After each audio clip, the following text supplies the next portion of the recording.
Bismillahirrahmanirrahim. Alhamdulillahi rabbil alamin. Allahumma salli wa sallim wa barik ala Muhammad wa ala ali Muhammad. Allahumma anfa'na bima 'allamtana wa 'allimna ma yanfa'una wa zidna ilma wa barik lana fi ilmina warzuqna al-ikhlasa fil qawli wal 'amali kamila wa 'ilman nafi'an la yunsa wa tawfiqan daima wa sihhatan wa yaqinan wa afiyah. Allahumma iftah lana kulla khair. Allahumma kfina bihalalika an haramika wa aghnina bifadlika amman siwaka. Amin ya rabbal alamin. Alhamdulillah kaum muslimin rahimakumullah. Kita lanjutkan tafsir Quran sehari sehalaman, dan kita sudah sampai pada halaman 350 pada surah baru, yaitu surah An-Nur ayat 1 sampai 10 insyaallah taala. A'udzu billahi as-sami'il 'alim minasy syaithanir rajim min hamzihi wa nafthihi wa nafthihi. Suratun anzalnaha wa farradnaha wa anzalna fiha ayatin bayyinatin la'allakum tadhakkarun. Az-zaniyatu waz-zani fajlidu kulla wahidin minhuma mi'ata jaldah فاجلدوا كل واحد منهما 100 جلدة ولا تأخذكم بهما رأفة في دين الله إن كنتم تؤمنون بالله واليوم الآخر وليشهد عذابهما طائفة من المؤمنين.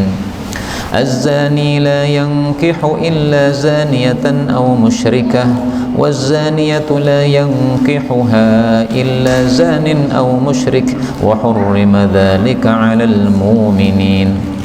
والذين يرمون المحسنات ثم لم يأتوا بأربع شهداء فاجلدوهم 80 جلدة ولا تقبلوا لهم شهادة أبدا وأولئك هم الفاسقون إلا الذين تابوا من بعد ذلك وأصلحوا فإن الله غفور رحيم. والذين يرمون أزواجهم ولم يكن لهم شهداء إلا أنفسهم فشهادة أحدهم 4 شهادات بالله إنه لمن الصادقين. والخامسة اللعنة الله عليه إن كان من الكاذبين ويدرأ عنها العذاب أن تشهد 4 شهادات بالله إنه لمن الكاذبين. والخامسة أن غضب الله عليها إن كان من الصادقين ولولا فضل الله عليكم ورحمته وأن الله تواب حكيم. الحمد لله رب العالمين. اللهم ارحمنا بالقرآن آمين. Kaum muslimin rahimakumullah, pada ayat-ayat yang kita baca ini ada beberapa kata yang bisa dibaca dengan 2 bacaan. Yang pertama faradnaha, ini boleh ditasydid farradnaha. Tadzakkarun boleh ditasydid tadzakkarun. Kemudian ra'fatun, hamzahnya dihilangkan rafatun. Kemudian tak ketemu jim, ini bisa idgham 100 jaldah. Kemudian ayat 4 muhsanat boleh dikasrah muhsinat. Kemudian tak ketemu shin, ini juga bisa idgham bi 4 syuhada. Kemudian pada ayat 7 anna la'natullah boleh dibaca al-la'natullahi. Ayat 9 wal khamisata boleh dibaca wal khamisatu. Anna ghadaballah boleh dibaca an ghadabullahi. Dan ini semua adalah qiraah mutawatirah yang sumbernya dari Rasulullah sallallahu alaihi wasallam, maka semuanya adalah bacaan yang benar. Silahkan dipilih mana saja benar. Adapun tafsir ringkasnya, Allah mengatakan pada surat An-Nur ayat yang pertama, suratun, ini adalah satu surat, anzalnaha, yang kami telah menurunkannya, wa farradnaha, dan kami telah mewajibkannya, Wa anzalna, dan kami telah menurunkan fiha padanya ayatin, ayat-ayat, bayyinatin, yang jelas-jelas, la'allakum, supaya kalian tadzakkarun, mengambil pelajaran. Kaum muslimin rahimani wa rahimakumullah, ayat ini menjelaskan bahwa surat-surat Quran itu sumbernya dari Allah. Allah yang menurunkan, anzalnaha, lewat malaikat Jibril alaihi salatu wassalam. Jibril diutus oleh Allah turun ke bumi membawa wahyu, menyampaikan kepada Nabi Muhammad sallallahu alaihi wasallam. Dan namanya turun itu dari atas ke bawah. Makanya anzalnaha ini menunjukkan Allah itu di atas. Siapa yang mengingkari Allah di atas, silahkan dia berdoa. Bagaimana cara dia berdoa? Begini kan? Namanya minta kepada yang di atas. Jadi dia tidak mengakui Allah di atas, tapi kalau doa begini juga, sama aja sebenarnya. Maka Allah itu betul-betul di atas. Allah di atas langit, dan Allah di atas semua makhluknya. Langit ini makhluknya Allah, Allah di atasnya langit. Kita ini adalah makhluknya Allah, Allah di atasnya kita. Allah secara zat di atas, Allah secara kekuasaan di atas, dan Allah secara sifat itu di atas. Maksudnya adalah apa? Sifat-sifatnya tinggi semuanya. Kemudian farradnaha, kami wajibkan. Maksudnya hukum-hukum yang ada dalam surat ini kami wajibkan, lakukanlah. Dan semua surat Al-Quran hukumnya diwajibkan untuk diamalkan. Isi Quran cuma 2, beritanya wajib kita percayai, itulah iman. Hukum-hukumnya wajib kita ikuti, itulah amal soleh. Nah, ini contohnya hukum-hukum yang ada dalam Al-Quran. Apa hukumnya? Allah katakan pada ayat kedua, az-zaniyatu, wanita berzina, wazani, dan laki-laki berzina, fajlidu, maka cambuklah, kulla wahidin minhuma, setiap satu dari keduanya, masing-masing dari keduanya, berapa? Mi'at jaldah, 100 cambuan. Wala ta'khudkum, dan janganlah mengenai kalian, bihima, terhadap keduanya, pezina tadi, ra'fatun, kasih sayang, fi dinillahi, di dalam hukum Allah subhanahu wa ta'ala. In kuntum tu'minuna billah, jika adalah kalian beriman kepada Allah, wal yaumil akhir, dan hari akhir. Wal yashhad, dan hendaklah menyaksikan, adzabahuma, siksaan untuk keduanya, hukuman untuk keduanya, ta'ifatun, sekelompok, minal mu'minin, dari kalangan orang-orang yang beriman. Jadi ayat kedua ini bicara tentang hukum laki-laki maupun perempuan berzina. Orang yang berzina dibagi 2. Ada kalanya dia muhsan, ada kalanya dia tidak muhsan. Muhsan itu apa? Muhsan itu sudah menikah dengan nikah yang sah, kemudian sudah hubungan suami istri, itu namanya muhsan. Orang yang seperti ini hukumannya bukan dicambuk, tapi hukumannya dirajam. Laki-laki menikah dengan perempuan, menikahnya sah, nikah yang betul, yang syar'i. Kemudian hubungan, setelah itu terjadi perzinaan, padahal ini perempuan sudah punya suami, ini suami sudah punya istri, dan sudah hubungan. Nah, nanti hukumannya bukan ayat ini, tapi hukumannya pada ayat dalil yang lain, yaitu dirajam, dilempari batu sampai mati. Adapun yang dimaksud di sini az-zaniyatu waz-zani, wanita berzina dan laki-laki yang berzina, ini adalah laki-laki atau wanita berzina tapi dia belum muhsan, belum pernah menikah dengan nikah yang sah, dan belum pernah hubungan suami istri. Kalau ada seseorang sudah menikah dan sudah menikah kemudian hubungannya hubungan suami istri, tapi nikahnya nikah tidak sah, itu nanti kalau berzina sama dengan yang dimaksud di sini, ya, dicambuk saja, tidak dirajam. Kenapa? Karena dia belum muhsan. Karena syaratnya muhsan 2 tadi. Nikahnya harus sah, kemudian harus sudah hubungan. Kalau cuma nikah saja tapi belum hubungan, berarti belum muhsan. Atau sudah menikah dan sudah hubungan tapi nikahnya tidak sah, ini juga belum muhsan. Maka yang terjadi adalah ini, fajlidu, cambuklah. Perawan misalnya berzina, nah, dicambuk. Laki-laki belum pernah menikah, nah, dicambuk kalau dia apa? Berzina. Cambuknya berapa kali? Mi'ata jaldah, 100 kali. Perhatikan kata ijlidu, cambuklah. Allah tidak mengatakan idribu, pukullah. Beda antara pukulan dengan cambukan. Cambukan itu hanya mengenai kulit, menyakiti kulit. Kalau pukulan, nah itu bisa sampai masuk ke dalam dagingnya, sampai retak tulangnya, itu pukulan. Makanya para ulama tafsir mengatakan Allah mengatakan cambuklah, Allah tidak mengatakan pukullah, untuk menunjukkan bahwa pukulannya bukan sampai pukulan yang menyebabkan dia jadi celaka, tulangnya jadi retak dan sebagainya, tidak. Karena itu dalam masalah cambuk ini para ulama katakan yang dicambuk itu bagian punggungnya, jangan dicambuk bagian kepalanya, mati nanti. Dicambuk bagian punggungnya.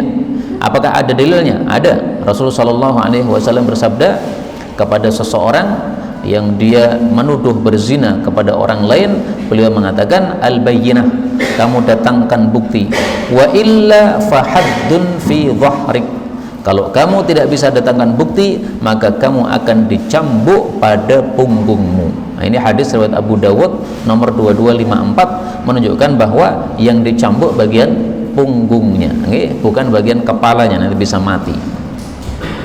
Kemudian Allah di sini berpesan, jangan sampai di dalam menegakkan hukum Allah kalian ada kasih sayang kepada si pelaku tadi. Maksudnya jangan sampai gara-gara kasih sayang kepada si pelaku zina tadi akhirnya hukum Allah ditinggalkan. Atau misalnya dikorupsi hukum Allahnya, disuruh mencambuk 100 tapi hanya dicambuk 50, nggak boleh. Ini namanya ra'fah, ini namanya kasih sayang yang menyebabkan hukum Allah tidak dilakukan, nggak boleh. Kasih sayang itu baik, tapi kasih sayang yang tidak pada tempatnya tidak baik. Harus mengambil keputusan cambuk, nggak bisa ditinggalkan. Ini sudah hukum Allah. Makanya sejak di awal Allah sudah mengatakan ini surat kami wajibkan, supaya orang tidak ada merasa kasihan, wah kasihan ini masa dicambuk padahal dia orang terkenal. Meskipun dia orang terkenal, meskipun dia ustadz, kalau memang betul-betul melakukan zina maka tetap hukum Allah dilaksanakan. Kemudian di sini Allah katakan hendaklah siksanya itu dihadiri oleh sekelompok orang. Nah di sini ada dua pembahasan. Pembahasan pertama, kata-kata azab itu dalam ayat-ayat yang lain semuanya artinya adalah siksa dari Allah. Tapi untuk di sini ini maksudnya adalah hukuman had, cambuk tadi. Itu yang disebut apa? Azab di sini. Kemudian pembahasan kedua, taifah, sekelompok yang menyaksikan pencambukan tadi. Berapa orang minimal? Diperselisihkan oleh para ulama. Berapa itu taifah? Menurut madhab Syafi'i dan madhab Maliki minimal adalah 4 orang atau lebih. Jadi yang menghadiri pencambukan ini jangan kurang dari 4 orang. Ada yang mencambuk 1 orang, ada yang melihat atau menyaksikan 4 orang. Sebagian ulama mengatakan minimal 3, sebagian lagi mengatakan minimal 2. Hasan Al-Basri mengatakan minimal 1. Tapi 1 ini ya lucu ya, taifah itu artinya sekelompok masa 1. Nah, maka paling cocok kita pakai madhab Syafi'i saja, karena rata-rata orang Indonesia bermadhab Syafi'i. Ayat ketiga, az-zani, laki-laki berzina, la yankihu, tidak menikah, illa kecuali zaniatan, wanita pelacur, au musyrikatan, atau wanita kafir, wazaniatu, dan perempuan pezina, la yankihuha, tidaklah menikahinya, illa zanin, kecuali laki-laki pezina, au musyrik, atau laki-laki kafir, wa hurrima, dan diharamkan dzalika, hal itu, alal mu'minin, bagi orang-orang yang beriman. Maksud ayat ini adalah zina itu jelek, maka tidak pantas pezina menikah dengan orang baik. Laki-laki baik tapi dia jatuh cinta sama seorang perempuan, ternyata perempuan ini pezina, tinggalkan. Cantik sekali dia, meskipun cantik, tapi cantiknya hanya di zahirnya saja, batinnya rusak karena dia berzina. Sama juga laki-laki disukai oleh seorang perempuan, perempuannya baik-baik, sementara laki-laki ini pezina. Ini jangan. Kenapa? Tidak pas laki-laki baik digabungkan dengan wanita yang buruk, nggak pas. Allah sudah menetapkan dalam ayat yang lain bahwasanya at-tayyibatu lit-tayyibina wat-tayyibuna lit-tayyibat. Mari kita lihat ayatnya. Pada surat An-Nur ayat 26. Al-khabithatu, wanita-wanita jelek, lil khabithin, bagi laki-laki jelek, wal khabithun, laki-laki jelek, lil khabithat, bagi wanita jelek, tayyibat, wanita baik, lit tayyibin, bagi laki-laki baik, laki-laki baik bagi wanita yang baik. maka tidak pantas seorang wanita pelacur dinikahi oleh seorang laki-laki yang baik. Ini ayatnya ada sababun nuzulnya, Pak. Ada seorang sahabat Nabi, dia hijrah dari Mekah ke Madinah. Kemudian pada suatu hari dia datang ke Mekah karena suatu keperluan. Kemudian ketemu dengan temannya dulu di masa jahiliyah, seorang perempuan, dan perempuan ini seorang pelacur. Kemudian si perempuan ini mengatakan, kamu masih ingat saya kan? Iya, masih ingat. Aku suka sama kamu nikahi saya saja. Nah, maka sahabat ini mengatakan, saya izin dulu sama Nabi SAW. Akhirnya dia pulang ke rumah ke Madinah, kemudian minta izin kepada Nabi. Ya Rasulullah, saya ketemu sahabat lama dulu saya, seorang wanita, dia pelacur, dia suka sama saya dan saya pun juga suka sama dia. Bolehkah saya menikahinya? Nah, Allah katakan, az-zani la yankihu illa zaniyah wa hurrima dzalika 'alal mu'minin. Diharamkan hal itu bagi orang-orang beriman. Hal itu apa? Ada dua tafsiran. Tafsiran yang pertama, diharamkan orang beriman menikahi wanita pelacur, nggak boleh. Kalau nekat gimana? Haram. Kalau haram berarti dia berdosa. Apakah sah ataukah tidak? Nah, saya tidak mengetahui di sini khilaf di antara para ulama ataukah sepakat, tapi hukum asalnya adalah an-nahyu yufidul fasad. Kalau ada larangan, maka itu memaksudkan adalah fasad, yaitu rusak, sehingga nikahnya tidak sah. Ini hukum asal ya, tapi bisa jadi ada perselisihan pendapat, mungkin, wallahu alam, tapi yang jelas tidak boleh. Tafsiran yang kedua, diharamkan hal itu yaitu zina. Zina haram bagi orang-orang yang beriman. Maka zina termasuk sesuatu yang diharamkan di dalam Islam, dan bahkan para ulama mengatakan seluruh agama sepakat zina itu haram. Mau Yahudi, mau Nasrani, mau Islam ataupun agama-agama yang lain ya, semua sepakat zina itu haram. Maka kalau sekarang ada orang membuat peraturan nggak apa-apa zina, yang penting suka sama suka, sehingga tidak mendolimi siapapun, ini sudah rusak cara mikirnya. Semua agama saja mengatakan zina itu haram dan jelek. Oh, kamu tiba-tiba membuat aturan zina tidak masalah, yang penting apa? Suka sama suka. Ini sudah lepas dari tabiat asal manusia. Ayat yang keempat, Allah mengatakan, walladzina, dan orang-orang laki-laki, yarmuna, yang menuduh, maksudnya menuduh berzina, al-muhsanati, wanita-wanita yang baik-baik, thumma, kemudian lam ya'tu, mereka tidak mendatangkan, bi arba'ati syuhada, 4 saksi, fajriduhum, maka cambuklah mereka, thamanina jaldatan, 80 kali cambukan, wala taqbalu, dan janganlah kalian menerima, lahum, bagi mereka, syahadatan, persaksian, abadan, selama-lamanya, enggak boleh jadi saksi. Wa ulaika, dan mereka itu, humul fasiqun, merekalah orang-orang fasik. Kaum muslimin rahimani wa rahimakumullah, setelah Allah bicara tentang haramnya zina, maka di sini Allah bicara tentang haramnya menuduh berzina. Jadi zina itu haram, tapi jangan mudah-mudah menuduh orang berzina. Boleh menuduh orang berzina kalau ada arba'ati syuhada, 4 saksi. Saksi ini semuanya harus melihat dengan mata kepala, mata telanjang, bahwasanya ada kemaluan masuk kemaluan. Kalau 3 orang mengatakan, saya melihat keduanya melakukan zina, masuk. Tapi satunya mengatakan, saya hanya tahu 2 orang itu masuk kamar kemudian dikancing. Terus ada suara-suara tapi saya nggak tahu yang terjadi dalam apa. Ini belum cukup untuk jadi saksi. Harus matanya melihat masuk betul. Nah, susah toh Pak.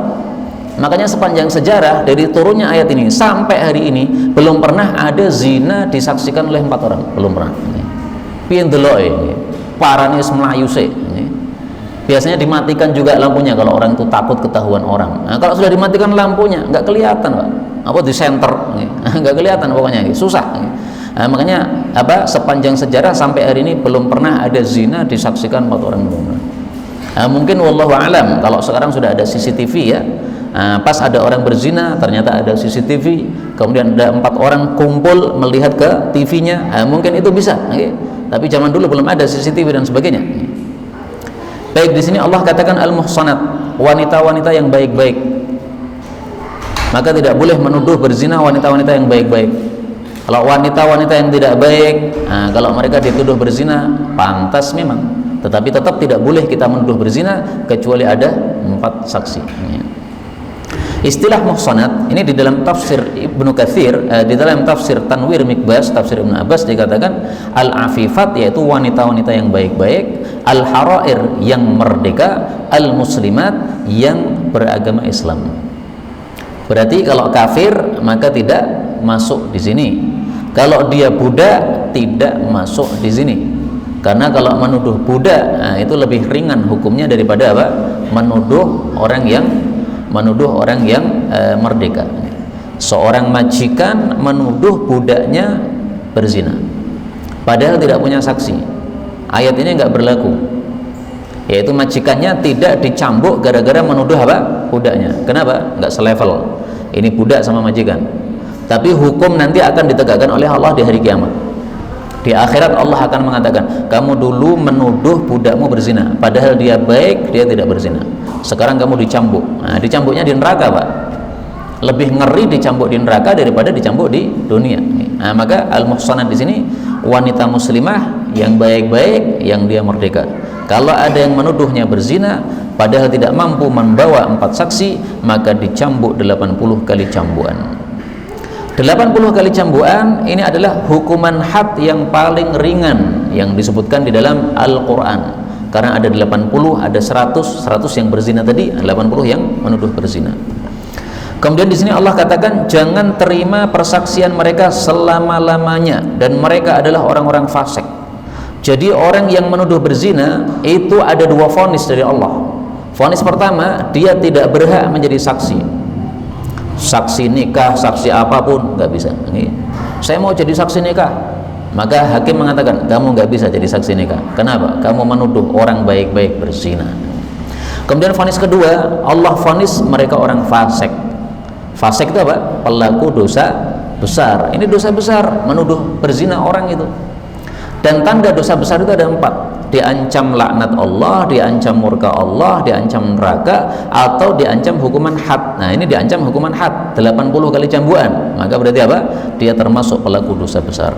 Tapi Allah kemudian mengatakan illa, kecuali alladzina tabu, orang-orang yang tobat, mim ba'di dzalika, setelah itu, setelah menuduh itu, wa aslahu, dan mereka memperbaiki diri, fa innallaha, maka sesungguhnya Allah ghafurun, maha pengampun, rahimun, maha penyayang. Jadi kalau sudah pernah menuduh orang berzina kemudian tobat, maka dia balik lagi menjadi orang baik. Illal ladzina tabu, kecuali kalau dia tobat. Maksudnya apa? Kalau dia tobat sudah tidak lagi fasik. Tadi vonisnya 2 ya, tidak boleh jadi saksi dan fasik. Nah, fasiknya sudah hilang kalau tobat. Pertanyaannya, kalau sudah tobat, bolehkah dia menjadi saksi? Apakah persaksiannya balik ataukah tidak? Nah, di sini diperselisihkan oleh para ulama. Mayoritas ulama mengatakan kalau dia sudah tobat, maka 2 vonis tadi hilang semuanya. Dia fasik, hilang, sudah nggak fasik lagi. Dia nggak boleh jadi saksi, hilang, boleh menjadi saksi. Kalau Imam Abu Hanifah mengatakan keras, Imam Abu Hanifah. Apa kata Abu Hanifah? Beliau mengatakan la tuqbalu bit-taubah qabla al-haddi. Hanya diterima tobatnya kalau dia itu sebelum tuqbalu bit-taubah qabla al-haddi. Persaksiannya diterima kalau dia sudah tobat sebelum ditegakkan hukuman had. Jadi Imam Abu Hanifah akan melihat ini orangnya tobatnya kapan? Tobatnya sebelum ditegakkan hukum had atau setelah ditegakkan hukum had? Kalau tobatnya sebelum ditegakkan hukum had, misalnya dia ngaku, saya mengaku, saya tobat, bahwasanya saya cuma bohong ini, saya mencabut tuduhan saya. Nah, dia mengaku sebelum ditegakkan hukuman had, maka boleh menjadi saksi setelah itu. Tapi kalau sudah ditegakkan hukum had baru tobat, nggak ada, boleh menjadi saksi, nggak bisa selama-lamanya, kata Allah Subhanahu wa Ta'ala.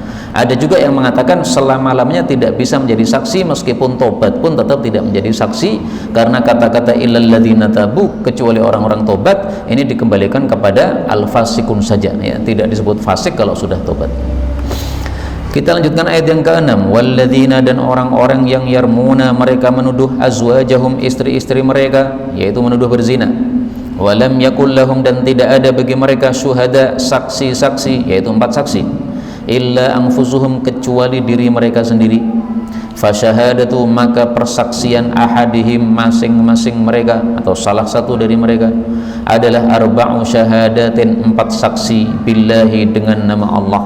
Apa isinya? Innahu, sesungguhnya dia, laminas shadiqin, sungguh termasuk orang-orang yang jujur. Ayat ini membahas seorang suami menuduh istrinya berzina. Kalau tadi menuduh orang lain berzina, ini yang dituduh istrinya sendiri, Pak. Biasanya seorang suami itu tidak akan nuduh istrinya berzina. Kenapa? Karena kalau dia nuduh istrinya berzina, itu sama dengan dia menyebutkan aib dirinya sendiri. Istri saya berzina. Oh, berarti kamu itu nggak bisa memuaskan istrimu. Akhirnya istrimu berzina.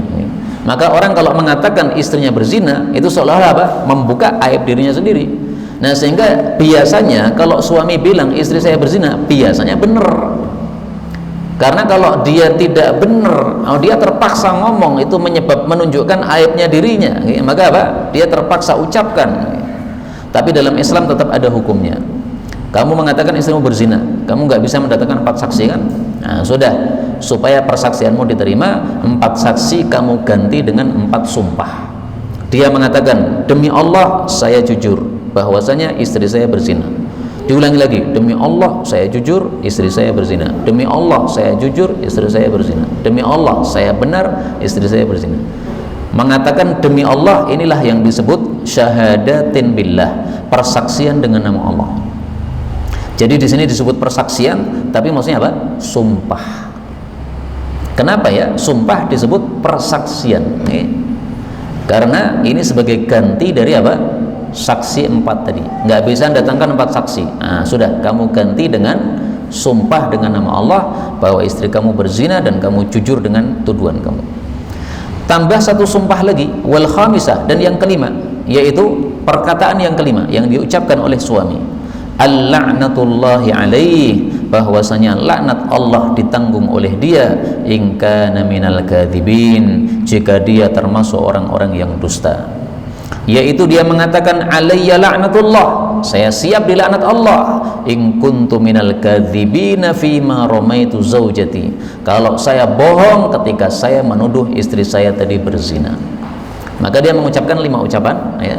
Yang 4 ini adalah sumpah bahwasanya dia jujur, yang 1 ini dia siap menerima laknat Allah Subhanahu wa taala. Dan kata-kata laknat ini menunjukkan bahwa ini dosa besar. Menuduh istrimu berzina, dosa besar ini. Nah, maka kamu siap dilaknat oleh Allah Subhanahu wa taala karena dosa besar. Kemudian istri, kalau suami sudah berani bersumpah sampai 5 tadi gimana ya?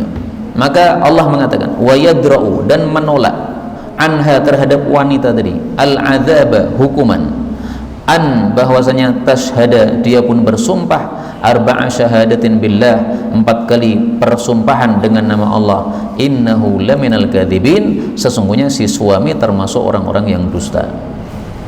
Jadi suami setelah berani bersumpah 4 kali plus ucapan yang kelima siap mendapatkan laknat, maka istri ditanya oleh hakim, wahai istri, betulkah kamu berzina sebagaimana dituduhkan oleh suamimu? Kalau istri mengatakan, betul Pak Hakim, saya memang berzina. Nah, selesai masalah. Tinggal wanita tadi dirajam. Kenapa? Dia sudah apa? Mengakui. Tapi kalau si wanita tadi tidak mengakui, maka dia bisa menolak hukuman rajam dari dirinya. Apa yang harus dilakukan? Allah katakan arba'a syahadatin billah. Dia bersumpah demi Allah 4 kali saksi, 4 kali sumpah bahwa suaminya bohong. Dia mengatakan demi Allah saya bersumpah dengan nama Allah, suami saya bohong menuduh saya berzina. Diulangi lagi sampai 4 kali. Sebagai bantahan dari ucapan suami yang 4 tadi. Maka 4 dibalas dengan apa? 4 supaya seimbang. Terus wal khamisatu, dan yang kelima, si istri mengatakan an ghadabullahi 'alaiha, bahwasanya murka Allah siap untuk dia, ingkana, jika adalah suami tadi minas shadiqin, termasuk orang-orang yang jujur. Yang kelima, si istri mengatakan alayya ghadabullah, saya siap dimurkai Allah, ingkana zauji shadiqan, kalau suami saya jujur bahwasanya betul-betul saya berzina. Maka si istri siap untuk menerima ghadab, murka Allah. Perhatikan, tadi suami mengatakan saya siap dilaknat, sementara si istri mengatakan saya siap dimurkai Allah. Laknat dengan murka beda. Mana lebih dahsyat, murka atau laknat? Para ulama mengatakan ghadab atau murka itu lebih dahsyat daripada laknat. Dari sisi ucapan saja udah tampak Pak ya. Laknat biasa kan ya? Ghadab, nah, ngeri ya? Nah, itu sudah hurufnya apa? Besar. Dha, nah, ini juga besar. B, nah, ini besar lagi. Semuanya hurufnya besar-besar nih. Hurufnya tebal-tebal ini. Nah, menunjukkan bahwa itu lebih ngeri. Dan ini wajar. Kenapa? Karena biasanya, biasanya dalam kasus seperti ini suami jujur. Karena tadi kalau dia ngomong bohong itu sama dengan membuka aib dirinya sendiri, seolah-olah dia orang lemah, tidak bisa memberikan kepuasan kepada istrinya. Biasanya dalam kasus seperti ini istrinya yang bohong biasanya, tapi tidak selalu begitu. Nah, makanya di sini dia siap untuk menerima yang lebih berat, yaitu murka Allah Subhanahu wa taala. Saya tampilkan dalil yang menunjukkan bahwa murka Allah lebih dahsyat daripada laknat Allah. Silahkan nanti dilihat pada surat Al-Maidah ayat yang ke-60. Allah mengatakan man la'anahu Allah wa ghadiba alaih, orang yang dilaknat Allah dan dimurkai oleh Allah. Disebutkan laknat dulu baru apa? Murka. Dari kecil kemudian menjadi besar. Wallahu a'lam bissawab. Nah, ini bisa juga dijawab. Di ayat yang lain Allah sebutkan murka dulu, surat An-Nisa ayat 93, wa ghadiballahu alaihi wa la'anahu. Tapi ini juga bisa dijawab, wawu tidak menunjukkan urutan. Ala kulli hal, para ulama mengatakan murka Allah itu lebih dahsyat, lebih ngeri daripada laknat Allah Subhanahu wa taala. Wallahu a'lam. Dan mungkin termasuk pendapat yang dalil yang menguatkan pendapat ini adalah surat Al-Fatihah, kita selalu membacanya ghairil maghdubi alaihim. Allah tidak mengatakan ghairil mal'uni, tapi apa? Al-maghdubi alaihim. Baik, kemudian Allah mengatakan walaula fadlullah, kalaulah tidak karena karunia Allah Subhanahu wa taala alaikum terhadap kalian, wa rahmatuhu, dan kalau tidak karena rahmat Allah, wa annallaha, dan bahwasanya Allah itu tawwabun, maha menerima tobat, hakimun, maha bijaksana. Kata-kata kalaulah tidak karena, ini harus ada jawabannya. Kalau tidak karena haus, saya tidak ngambil minuman ini Pak, tapi karena saya haus, saya baca bismillah, saya minum. Nah, di sini jawabannya apa? Walaula fadlullah, kalau tidak karena karunia Allah kepada kalian, apa jawabnya? Jawaban kalimatnya. Para ulama tafsir mengatakan jawabannya adalah la'ajalakum. Andaikan Allah tidak memberikan karunia kepada kalian, Allah pasti sudah menyegerakan siksanya kepada kalian. Masa istrimu kamu tuduh berzina, kurang ngajar sekali kamu. Punya istri pasti sudah punya jasa kepada kamu, nyucikan bajumu, masakkan nasimu, malah kamu tuduh berzina, Allah langsung kasih siksa. Atau sebaliknya, ya, kurang ajar sekali kamu, sudah dicukupi oleh suamimu, sudah dikasih rumah, dikasih nafkah, malah selingkuh sama orang lain, selingkuh sama tetangga, Allah langsung kirimkan siksa. Tapi Allah tidak seperti itu. Allah masih memberikan kesempatan manusia untuk tobat. Nah, sehingga manusia disuruh mikir, nih kamu pilih mana ya? Pilih dapat ampunan dari Allah, tawwabun hakim, atau pilih dapat murka Allah dan laknat Allah. Pilih mana? Silakan mikir. Kalau pilih mendapatkan tobat dan rahmat Allah Subhanahu wa taala, maka yang berzina ngaku saja dia berzina, selesai masalah. Ya, saya mengaku saya berzina, saya khilaf, saya siap untuk dirajam. Udah dirajam selesai, dosanya habis, masuk surga Pak. Karena kalau ada orang melakukan hukuman had, maksiat yang dosa besar begini, kemudian ditegakkan hukuman had padanya, dosanya dihapus. Ada orang maling nih, maling baru sekali ketangkep. Karena apa? Nah, dia kurang canggih malingnya, baru sekali nih, akhirnya dipotong tangannya. Padahal teman-temannya yang sudah lama maling itu, karena mereka sudah canggih, maka berkali-kali maling nggak ketangkep. Ini baru sekali malah ketangkep. Nah, dipotong tangannya, dosanya sudah hilang. Tapi barang malingnya harus dikembalikan kepada pemilik. Maling kota infak masjid, nah, maka kota infak masjidnya harus dikembalikan. Tapi harus dilihat dulu malingnya berapa itu, mencapai nisab tidak. Kalau sudah mencapai nisab sekitar 1 juta baru dipotong tangannya, tidak mencapai nisab tidak dipotong tangannya. Mari kita tampilkan dalilnya bahwasanya kalau ditegakkan hukuman had maka berarti menghapus dosa-dosanya. Rasul sallallahu alaihi wasallam bersabda,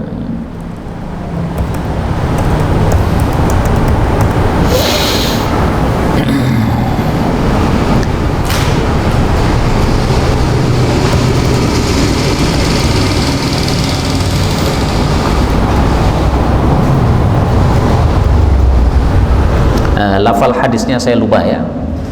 Ini saja saya tampilkan dalil yang lain yang tadi juga saya sampaikan permasalahannya. Rasulullah bersabda, "Man qadhafa mamlukahu bizina." Siapa yang menuduh budaknya berzina padahal budaknya tidak berzina. Apakah majikan ini dihukum? Enggak. Tetapi yuqamu alaihil haddu, hukuman had akan ditegakkan kepada majikan tadi yaumal qiyamah, besok pada hari kiamat. Illa ayyakuna kama qala, kecuali kalau betul budaknya berzina. Nah, maka ini dalil bahwasanya kalau seorang merdeka majikan menuduh berzina budaknya, ini tidak berlaku hukum ayat tadi dicambuk 80 kali, enggak. Kenapa? Enggak selevel ya, satunya budak, satunya apa? Majikan. Tapi Allah akan berikan hukum yang adil besok di akhirat. Kamu dulu menuduh budakmu, nah, sekarang kamu saya cambuk, ditegakkan hukuman had di akhirat, 80 kali cambuk tapi di akhirat. Nah, kalau cambuknya neraka pasti lebih ngeri daripada cambuknya dunia. Karena itu di sini Allah menghasung orang untuk tobat. Tawwabun hakim, Allah menerima tobat, yaitu yang bagi yang bertobat, hakim bijaksana, yaitu dalam semua keputusannya, termasuk keputusan ini tadi, dicambuk 80 kali, dicambuk 100 kali, kemudian disuruh melakukan apa? Li'an antara suami istri. Ini semuanya kebijaksanaan Allah Subhanahu wa taala. Inilah kaum muslimin rahimani wa rahimakumullah yang dapat kita pelajari pada pertemuan kali ini. Betul dari Allah Subhanahu wa taala. Kalaupun ada salahnya fa astaghfirullahal azim li wa lakum walhamdulillahi rabbil alamin. Semoga Pak laki-laki yang baik tidak perlu menikahi wanita zina. Bagaimana kalau sudah tobat? Tidak boleh menikahi yang berzina. Tapi kalau yang berzina tadi sudah tobat gimana? Nah, kalau sudah tobat sudah tidak disebut pezina lagi. Jadi dulu pernah berzina, tapi kemudian tobat, itu sudah tidak berzina, bukan sudah pezina lagi. Saya tampilkan dalilnya. Ini sudah ketemu dalilnya yang tadi saya cari. Man asaba dzanban, siapa yang melakukan dosa, fa uqima alaihi haddu dzalika dzanbi, lalu ditegakkan kepadanya hukuman had bagi dosa tersebut, fa huwa kafaratuhu, maka itu menjadi kafarah penghapus dosanya. Hadis riwayat Ahmad, derajatnya sahih. Adapun yang ditanyakan Pak Mustafa tadi, dalilnya adalah Rasulullah sallallahu alaihi wasallam bersabda, at-taib minadz dzanbi, orang yang tobat dari satu dosa, kaman la dzanbalah, seperti orang yang tidak punya dosa tersebut. Tobat dari zina maka seperti tidak pernah apa? Berzina.